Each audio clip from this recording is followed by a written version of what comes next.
Naitwa Segule, mkurugenzi wa bodi ya maji bonde la Pangani.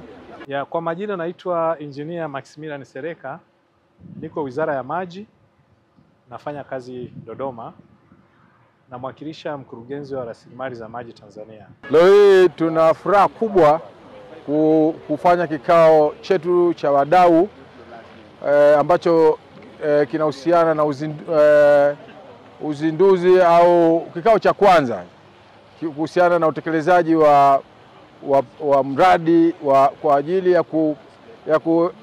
ya kuzitanabai na kuzitumia fursa zilizopo kwenye mlima Kilimanjaro zinazohusiana na maji chini ya ardhi. Kwa ujumla, mradi huu wa Kilimanjaro Aquifer Project ni mradi ambao utaleta mapinduzi makubwa. Kwanza kwa kuanza na utafiti ambao utatufanya tufahamu wingi wa maji na kwa kina zaidi katika aquifer, yani yale maji chini ya ardhi. Lakini pia utatuwezesha kuwa na mfumo mzuri wa kiutawala na utendaji kati ya serikali ya Tanzania na Kenya.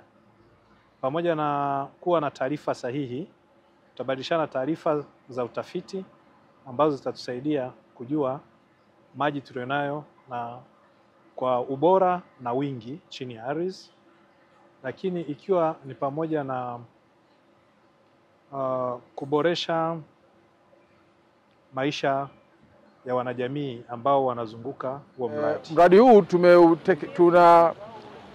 tuliuandaa kwa pamoja sisi na wenzetu wa nchi za Kenya, kwa sababu mwamba maji wa chini ya ardhi tunaotumia ambao huko tunaozungumzia hapa huko unaenda kwenye nchi zote mbili. Kwa hiyo tunauita transboundary, unaingia kwenye nchi mbili za Kenya na Tanzania.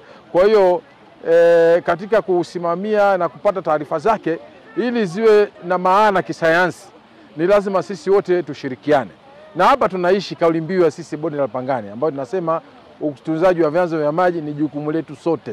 Kwa hiyo siku zote ni lazima kushirikiana na wadau mbalimbali katika kufanya masuala yote yanayohusiana na usimamizi wa rasilimali za maji. Kwa hiyo kwa siku ya leo tumeanza na uzinduzi wa mradi ambao tutaufanya kwa muda wa miezi 12 kuanzia sasa kama utafiti, na baada ya hapo tutaandika andiko la mradi ambalo litakwenda kwa muda wa miaka 5. Kwa hiyo kutakuwa na shughuli mbalimbali ambazo wadau wataibua na zitaweza kutekelezeka chini ya ufadhili wa Shirika la Mazingira Duniani GF.